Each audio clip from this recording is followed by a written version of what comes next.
I'll be explaining The Unlisted, an Australian science fiction drama television program, today. Beware of spoilers. A group of middle school children are shown sprinting along an empty alleyway in the opening shot. While closely pursuing them, two adults get turned around by a subway track. The youngsters, who are alone and terrified, hide behind a wall. A six-person family by the name of the Sharma family resides somewhere in Australia. Dhruv and Kal Sharma are identical twins yet have quite distinct personalities. The brother who wears glasses and the brother who doesn't are typically kept apart. The older brother Dhruv dreams that someone is drilling into his teeth one morning, and he wakes up terrified. Dhruv's irrational phobia of dentists is made fun of by his sibling as he is laughing. The family is occupied getting ready for the Diwali festival. Before giving them each a goal to do before the end of the day, their grandmother makes them breakfast. Dhruv just broke into his school's database to get an early look at his text results. He got into a lot of trouble because of this, but after a week of restrictions, his parents let him use the computer. Knowing that Dhruv has continued to use his phone as usual for the past week, Kal huffs. They encounter Chloe, a mutual friend, while at school in the scenario that follows. As they converse, the Global Child Initiative program summons the entire class for a required dental examination. Tim, a classmate, leaves, claiming that his parents are against the checkup. Dhruv asks Kal to replace him because he hates going to the dentist. Kal enters again while donning Dhruv's spectacles. The same procedure is done twice on him by the doctors who do not suspect him. Their instructor Mr. Park surprises them in class by giving them an exam that was also devised by the Global Child Initiative program. The invigilator for the lesson is Miss Biggs, a representative of the aforementioned program. The students suddenly freeze throughout the test after a few minutes had passed. The only normal student in the class, Dhruv, is completely perplexed. Miss Biggs, though, appears to be aware of the situation. While gathering information on the kid's health, she misses the fact that Dhruv is still in motion. After a brief delay, they revert to their regular selves and carry on with the test as usual. Dhruv tries to ask Kal why he froze after class, but Kal has no idea what he is talking about. A number of weird events then occur, including Kal cycling very quickly without realizing it and breaking a glass of ghee with his bare hands.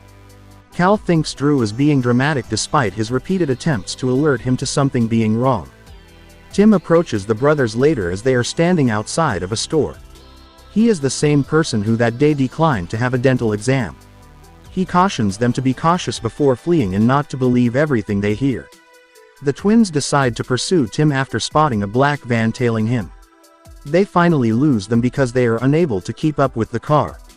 The Diwali celebration takes place in the evening, but the boys are too busy to take part. They contact Tim's parents, who are as concerned. The call abruptly comes to an end when a group of men abducts the pair. Tim had advised the brothers not to put their trust in anyone, so they decide against calling the police. Also, they do not want to inform their parents because doing so would put them at risk of kidnapping. The students from the opening scene appear again. Additionally, they are evading the program's operatives. To find the children, the agents search through CCTV footage from the entire city. The twins' class is required to participate in a physical exam the following day at school. In it, the students display amazing athletic prowess that is beyond their years. Except for Dhruv, who has trouble keeping up with his peers. This is seen by Miss Biggs, who summons him to the sickbay for a test. Kal is instantly replaced by Dhruv, who forces him to accompany the teacher. On the pretext of inspecting his neck, Miss Biggs examines his gums. Kal understands that the reason he and the others are acting strangely is because they must have been infected with a bug during the dental exam. Dhruv opted out of the test, thus he continued to be normal. Using their teacher's computer in stealth, the brothers discover a database with all of the pupils' records. It includes every detail about the kids, even where they are currently living. Due to the fact that Kal has two implants on either side of his jaw, Dhruv also uses the data that the implants collect about him. Tim, on the other hand, is referred to as the unlisted one because he never underwent the procedure. The second party fleeing the establishment discovers a functional walkie-talkie in a garbage can somewhere else. They choose to utilize the device since they are unable to communicate via their phones. The brothers also purchase radio phones for use at home for communication. After doing some research, they learn that the Infinity Group, an organization, is the driving force behind the Global Child Initiative program. Cal steps outside to check the phone's range and notices a car in front of Tim's house. The agents catch up with him and pursue him along the street, but Cal is able to flee. He and Drew pick up the other group's frequency and hear their voice as they converse on the phone. By explaining how they learned about the initiative, they strive to engage the group and earn their trust. The other group's leader Rose phones them and tells them to meet the next day at a hill. Others at the park are victimized by Rose and her group's lunchbox theft. They are desperate for outside assistance because they know they cannot endure these circumstances for very long. The Sharma boys, on the other hand, receive plentiful feeding from their grandmother. They play kabaddi at school, but they are divided into two different teams.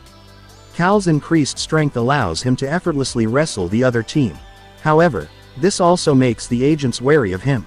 To avoid being discovered, Drew begs him to lose the following round. Cal reluctantly follows instructions but is furious due to the setback. Regan, a teacher's pet, captures him kicking a container and sending it flying a short distance away. Later, she decides to show Miss Biggs. The brothers pay off their older sister after school to stand in for them while they go out to see Rose and her pals. As they arrive at the spot, they discover that nobody is there. Suddenly, someone tries to kidnap them by placing sacks over their heads. But they are exposed as being powerless in comparison to Cal. As it turns out, Rose and her companions are who they claim to be, not the agents. To make sure the boys weren't with the opposition organization, they plan to kidnap them. Jacob, a friend of Rose's, is harmed in the conflict. While the others walk to the hideout where Drew tells them everything, he and Cal stay at the park to make sure the other gang isn't playing a bluff. The gang admits that they were also denied dental implants due to an incident, making them unlisted and targets of the agent. They are unsure of the program's precise purpose, but they are confident that some influential individuals are attempting to manipulate the youth. When Drew informs them that Tim and his parents were kidnapped, the group's mood only gets worse. Even though he is doubtful himself, Drew detects their anxiety and reassures them that their parents are well. Back in the park, Jacob and Cal bond over their shared love of sports teams while eating samosas. Due to his leg injury, Jacob is still in a lot of pain, but for the first time since it all began, he feels at peace. An hour later, Drew and Rose show up, and the group disperses. Regan, the teacher's pet, is appointed monitor the following day in class and given the responsibility of alerting the agents to any suspicious behavior taking on at the school. She plays the footage of Cal kicking the trash can for Miss Biggs. Miss Biggs, though, is pleased with the strength he has developed rather than angry.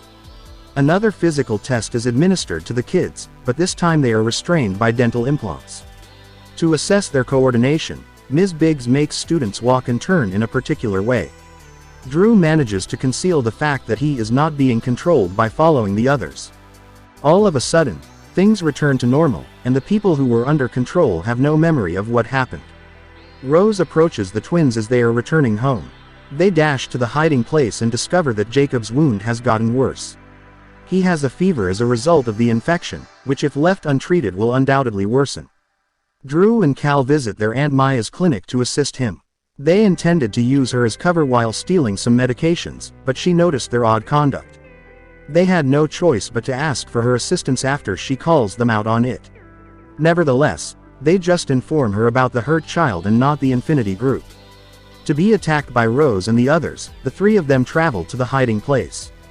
The lads swiftly clarify the issue to them despite their suspicions that the twins had deceived them. Maya is horrified to witness the state in which the children are living. Prior to inquiring with the children, she attends to Jacob's wound. They reassure her that what they are doing is right, but they won't explain why. The lads worry about their aunt when they get home. Because she assisted them, they believe her life is in danger. The Infinity Group's agents then catch her talking to them and getting into their car. Although the guys believe she is one of them, they are confident that she wouldn't endanger the lives of her nephews. The men enter the hideout where Rose and the group are in the next scene. Before being discovered, they swiftly collect their belongings and rush outside. Drew goes to check on them after trying to reach them on the walkie-talkie but failing. In the meantime, Cal attends class as usual. When Drew sneaks into the hiding place, she discovers dead insects on the ground. The gang, however, is not present. He is chased away by the construction workers after they see him. He assumes that the group had to hide from the workers but is now probably safe. 3 Infinity Group agents attend the lecture in the classroom at the school. Tim returns to school as if nothing happened, but something even stranger occurs. At break, the boys try to talk to him, but he ignores them. Drew wants Cal to accompany her when she gets home from school since the agents might detect that Drew's location and the implant's location are different. But Cal chooses to stay for football practice at the school. The coach instructs Cal to call Tim during warm-up. Cal summons him outside as he runs to his house. Tim, though, doesn't appear to be familiar with the procedure. He argues that he must remain at home because his parents are out on business. An agent phones him from inside the residence before Cal had a chance to inquire as to what is happening. She approaches the window and looks at Cal before inquiring about his brother. In a fit of fright, Cal pretends to call Drew before bolting. Yet, the agent is affected by the encounter. Cal returns home and tells Drew what transpired. They return to the hiding place to see if Rose and the others have arrived. They are relieved to discover the gang outside. It turned out that they were in a secret space that they had discovered deep within the sewer system. They enter the mentioned room, which appears to have previously been occupied. While not being the perfect living situation, it is an improvement over the previous setup. The twins eventually head back home. Cal stops abruptly, his eyes turning blue. He is obviously under control, but Drew is blind to it. They return home at last, where they have dinner with their family. Maya is also present and is concerned for the children. She explains that the Infinity organization has employed her as a medical officer in the final scene. The twins are perplexed and question whether they can still trust her as they glance at each other. To support the channel, switch on the notification feature, subscribe for more videos like this, and leave a like.